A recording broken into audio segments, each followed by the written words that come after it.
Hollywood's damage to boy brands is absolutely insane. First it was Star Wars, now it may be He-Man. A box office disaster on the way. But what if we told you there's panic behind the scenes at the studios?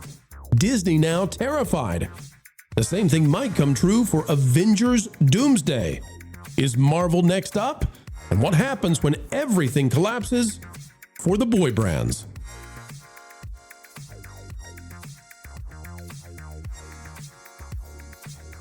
What a day, what a day, what a great day, folks, to spend time with you. Happy AM to those of you joining us as the video releases. And to everybody else, we hope you're having a great hump day if you're watching this video on the day that it comes out. Without a doubt, folks, we need your support. Click that like button. If you're not yet subscribed, join us on Team Pro. And don't you know it, our job is to keep you ahead of the culture curve.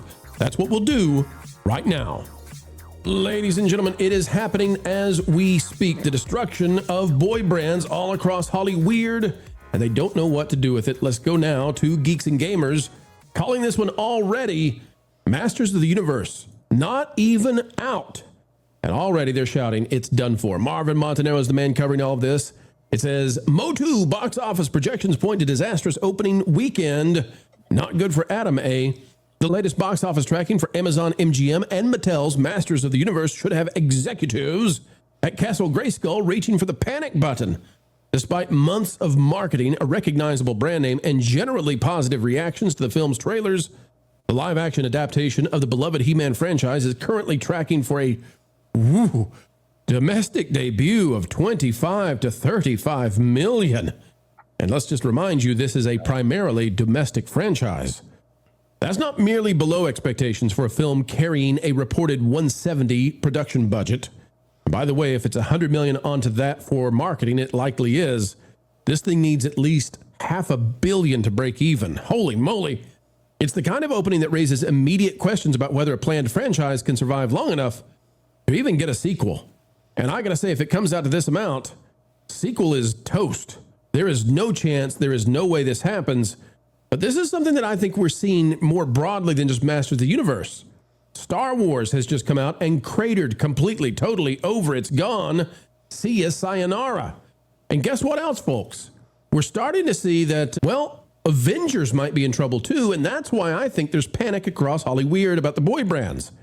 Before we talk about this Russo brothers thing that's going down with Marvel and how I think it's another sign that people are over this, I'm going to Flash first and just ask Flash, as we look at the damage that was done in the past, maybe people have moved on and they're not willing to forgive. Maybe they have no interest in forgiving Star Wars. They have no interest after the Kevin debacle with Masters of the Universe. Like, they're just done, and it doesn't matter if they apologize. They're never coming back. What do you think about the idea that we're in full-blown boy brand collapse? Well, I think it's just Hollywood that's in collapse. People have moved on to other avenues, especially younger people. They're all watching anime. They're reading manga. They're watching TikTok. They're playing video games. They're not interested in any of this. And everyone's aging out. Star Wars is just a bunch of middle-aged men going to see this. That's the last audience that's left for Star Wars, as much as they don't want that. And no one's interested in He-Man anymore. They won't even call it He-Man. It'd probably do better if they called it He-Man. It would. But They're not going to do that. And if this dies, this is doing worse than I thought it would do. I thought it was going to do at least 100 million.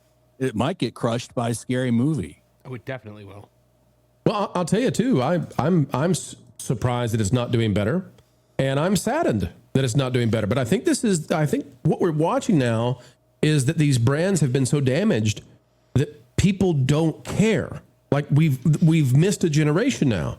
So, Marv, do you want to walk us through what was done to Masters of the Universe and the damage there and why? I think this actually goes beyond just brands being damaged. I think it is a fundamental problem with Hollywood attempting to reach men and boys at this stage because they have forgotten how to speak to men. They don't understand how to appeal to them anymore because they've spent so many years trying actively to not appeal to them. So because of that, you've got a bunch of trailers that came out for this. They were actually pretty popular. These trailers that came out for Masters of the Universe, a lot of people were saying that this looked really good, this looked really fun.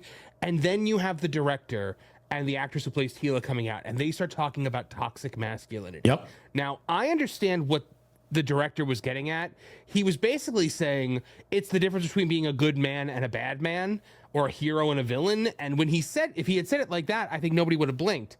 But the fact that he is putting it in this culture war progressive filter, which is the only way that Hollywood now knows how to speak. Men, boys, all of them, they're just tuning it right out. They're not responding to it. They tried to make the pronoun joke in the first one with the he, him man. And even though I do actually think that's supposed to be a joke, people are not in the mood to even hear it as a joke. Meanwhile, you have got a Scary Movie coming out. And what is Scary Movie promising us? A return to comedy. The Wayans have been saying, since the beginning, this is going to be unapologetic comedy. The first thing they did was rip into pronouns in the trailer in a way that was obvious that that's what they were doing. And then you've got, Jack coming out later this summer as well, up against Supergirl, and I think that's going to trounce Supergirl. I think you have comedy that's actively pushing back against the woke era, and people are going to respond to that more than they're going to respond to something like this, where they're trying to market it for men, and they just don't know how. I mean, Star Wars, they spent so much time trying to make Star Wars into a girl brand that if you're an 11 or 12-year-old boy, you have never lived in a time where Star Wars has been for you. So why would you care about The Mandalorian and Grogu? I think you're exactly right. I want to pivot to Marvel in just a minute because I think there's panic. I mean, there's real panic now because this is two major boy brand franchises that are in total, like we can have some sort of conversation about is it dead or not? They're dead. And even before we get in the first weekend, if these projections hold, wow. I mean, this is awful. This is terrible. Carol, do you want to speak to this idea about the marketing, including toxic masculinity and what these celebrities are saying, just being so out of touch? If I'm Marvel at this point, I'm putting handlers with everybody involved. Like we're checking everything you say because $1 billion is on the line here. You can't get into politics right now if you're going to be in Avengers Doomsday. What do you think about this idea? I think they're definitely out of touch in the sense that at this point, like, we're very picky with our money and time, right? Like, even like my husband and I, when we're considering going to the movie, we're literally looking at all factors to decide if it's something that we want to invest in. And if it's not, we're not going to go, because we have the price of movie tickets, which is abysmally high right now. Yep. Crazy high. Yeah, there's the time commitment, and then there's if we're actually going to be entertained. I always tell authors that whenever you make something, you have to make it better than a pumpkin spice latte, because most of the time when people buy a pumpkin spice latte, they know exactly what they're going to get and they're going to like it, right? So if you can't guarantee that, then you're not in for a good time. But this weird marketing thing where these people are coming out and still saying the same stuff that hasn't been working since 2018 is kind of wild to me, because at this point you'd think that they would be kind of like, this doesn't seem to be working. We say these things and the audience is like not checking in. It's so odd. Let's just go ahead and put the movie out on streaming because maybe we'll make some money that way while the theater suffers. That's fantastic. Right. It's the only way they know how to talk. The economy is terrible right now. Mm-hmm. So, and that's another factor in a lot of this is people just don't want us. I mean, if you've got a couple of kids, it's a very expensive time to go to the movie theaters. Right? Yeah, and a lot of people don't think about this. So when the price of gas, price of oil, when that rises, it has a more direct impact on people who have less discretionary income. So who is going to see these movies? Teenagers, young men, right? And they have less discretionary income than ever before. Plus, they're trying to pay for the games, and games, that industry is 14 times bigger than the box office, and games have never been so expensive as they are now. So people are being crushed in the wallet. And when it comes to Masters of the Universe, I think that there is a perception out there that the franchise itself has gone woke, and I think that's carried over from the Kevin Smith Netflix cartoon. Yeah, that's where I was hoping we would go, because there's legacy damage now for these boy brands. And people are not forgiving that. Walk us through that, Marv. Yeah, so Kevin Smith put out a Masters of the Universe cartoon. It was highly built around He-Man and Skeletor. Mark Hamill was playing Skeletor, I remember, and then they killed off He-Man and Skeletor in the first episode, and the entire show was about Teela. They eventually do bring them back in the end, but the whole show is about Teela. It was the ultimate girl boss bait and switch. Kevin, it was leaked beforehand. It's Last Jedi, right? I mean, that's the same thing. Subvert your expectations. Yes. Yep. It was leaked beforehand, and Kevin Smith, vociferously, pushed back on it, saying that it wasn't true. This is a He-Man show, and then it wasn't a He-Man show, and everybody was like, "You made a He-Man show without He-Man," and his response was, "Well, I made a show called Masters of the Universe." Like it was absolutely insulting, and I think a lot of that stink is still in the franchise. I think a lot of longtime fans of the franchise, who should have been the target audience for this, have probably written it off now as Hollywood has its teeth in it. They're never going to let something called He-Man win. Even in IGN's review, the headline of it was "He-Man is a dumb name." Poor IGN. We feel sorry for them. We don't. Okay, They do so it to themselves. let's talk about the panic, though, that's got to be happening right now in regards to Avengers Doomsday. Jonas, this is what we got out of Comic Book Movie. The Russo brothers' Avengers Doomsday surprise has been revealed, and fans are absolutely fuming. Josh Wilding writing it, says, marketing gone wrong, or a lesson not to get too excited about something that isn't confirmed. Either could be used to describe today's Avengers Doomsday surprise, which amounted to the Russo brothers showing up at a coffee shop to sign autographs and take photos with fans. People were expecting a big trailer, all this kind of stuff. Instead, they get the same kind of thing that we saw with the Star Wars marketing, which was a bunch of influencers. Look at this. Nexus Point News. We are at the Avengers Doomsday pop-up with the Russo bros. Well, how did you get there? How did you know about it? Oh, because this was for influencers. Oh, I see now. I get it. Yeah, influencer time. 10-4, 10-4, right? So this is a huge problem for them. If we go back to the article, signing stuff for him. Is that what he's doing there? yeah, just signing his name, and they showed off the Latveria flag for the influencers, and you can see we've got here. Let's see if we can blow this up. Okay, here's the thing. I have a dumb question. Boy, look at the throngs of fans. They just can't get to them. Go ahead, Carol. The dumb question was not 3 weeks ago. I thought influencers were bad. Isn't that what we heard Robert Downey Jr.? Yeah. Well, What's happening? I'm so confused. These are mixed signals. it's the influencers who say no words. Okay, who have no ideas. That's Those me. are the bad I ones. say Yeah. no words. But you can see, I mean, this is not for average, ordinary people, and it's not organic, it's synthetic, et cetera, et cetera. And I think we've got a photo at the bottom. Let me see. We don't. Oh, we'll try to find How it many later. people know the Russos by sight, though? Like, how many people would see them and just be, hey, isn't that the gay guy from the beginning of Avengers Endgame? Or the guy Well, who that's gets why you murdered gotta set it in up, right? America. Yeah, I wouldn't recognize Civil them. War. So, Jonas, it's again the same kind of thing where we had with Pedro.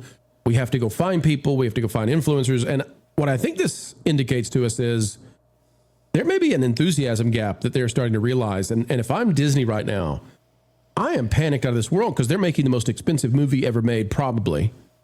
And there's no guarantee it's going to make $500 million. Yeah, they've got to. They really have to step up their game with the marketing on this one because I'll just point to the Marvels, a movie that was definitely marketed on the idea that it was a continuation of the Avengers. You remember those bait and switch? They had Josh Brolin record Thanos lines for the trailers. Exactly. So when you look at the marketing machine that Disney could have for a movie like Avengers, obviously everything they've done with the Mandalorian and Grogu didn't work.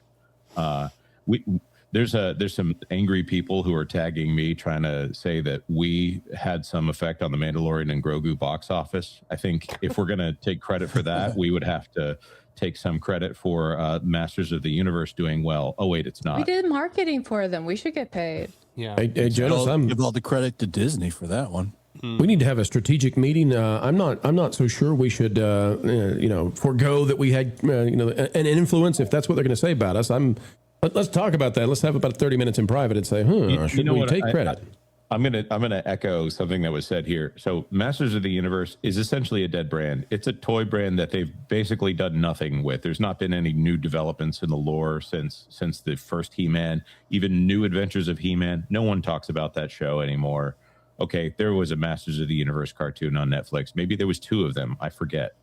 Like this this is not 28 million though. 28 million to 35, Jonas. That's awful. What I'm saying is it heavily depends on a middle-aged demographic, and the marketing for this film has not been aimed at a middle-aged demographic. So what are they going to bring kids? You know what kids want to go to?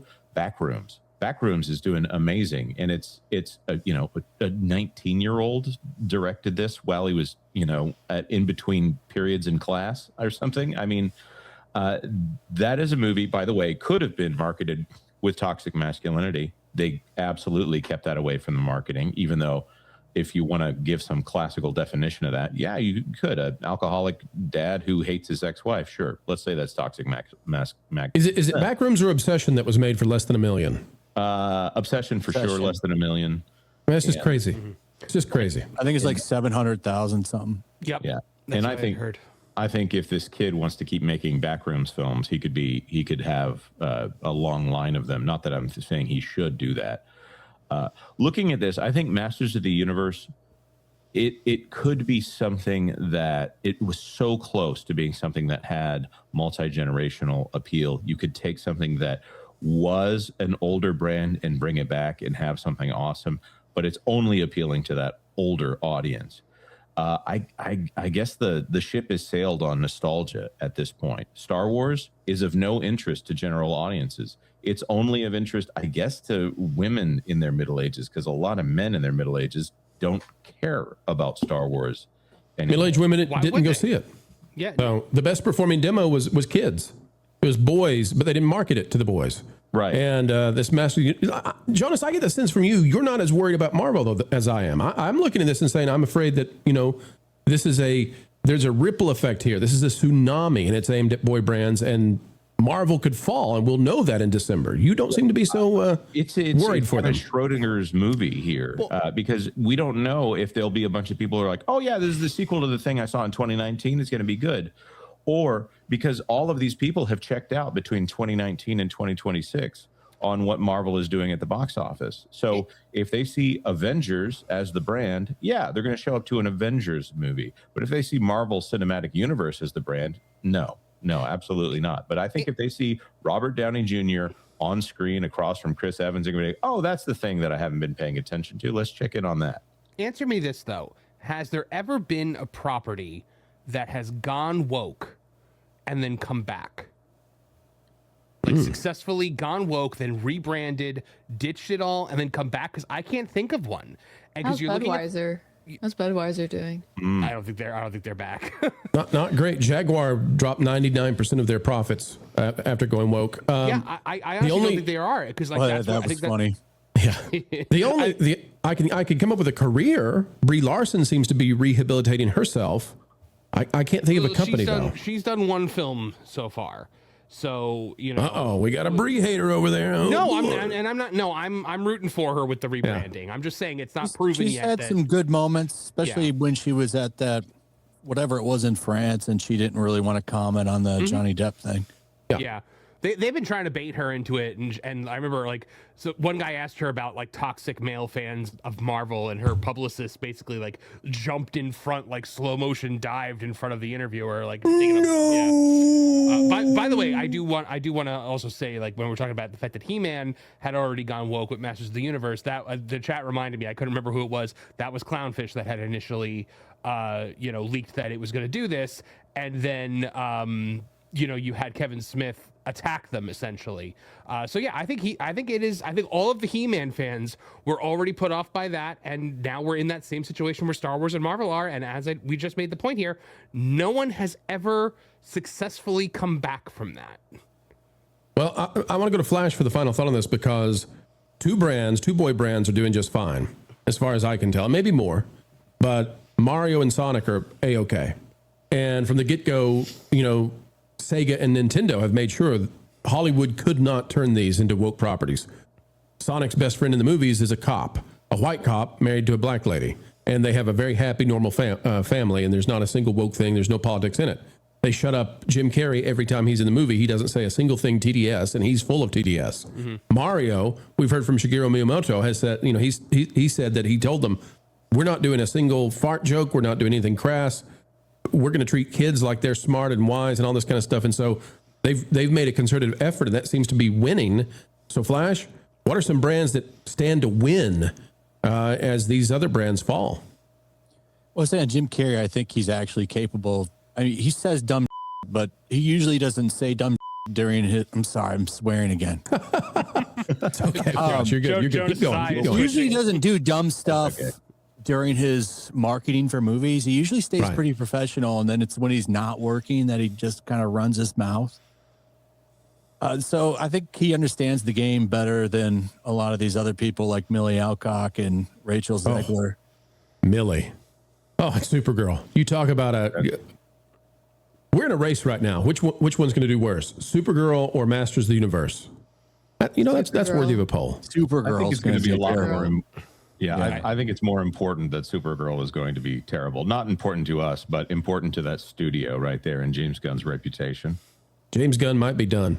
James Gunn. Smoke screens. That's the thing exactly. that gets me. The Lexo suit yesterday, the mech suit for Lex Luthor, that was 100% a hey, stop talking about how bad Supergirl looks. Look, she's going to be in this movie. Aren't you excited for this movie? Well, you got to go see that movie to see this movie. Right. They're already giving up on the idea you would go see the movie just on your own. Yeah. All right, folks, we'll keep an eye on it. But the brands, they are crashing. Is Hollywood cratering with them? Did they bet everything on destroying the boy brands, subverting your expectations? Well, we told them they had. And now the truth is here. You know we must bid adieu for now. But folks, I encourage you, if you enjoyed this kind of video, well, we have plenty more and more on the way every single day. We do it for you. Check out the WDW Pro Channel and go click on videos. You can see the most recent ones and enjoy all the stuff we're talking about, and hopefully give us some feedback, because we would love to cater what we're doing for you. You are the consumer. You are our valued guest. It's how entertainment companies once upon a time treated the people who bought their stuff, and we're still doing it here. Folks, on the way out the door, consider clicking the like button, share, subscribe, click it, stick it to the algorithms. It is the notification bell. Drop a comment down below. Let us know your thoughts. And folks, as we get ready to say goodbye, we always say this because we think you indeed are special and matter. Wherever you are and whatever you're doing, keep learning, keep growing, and keep having fun.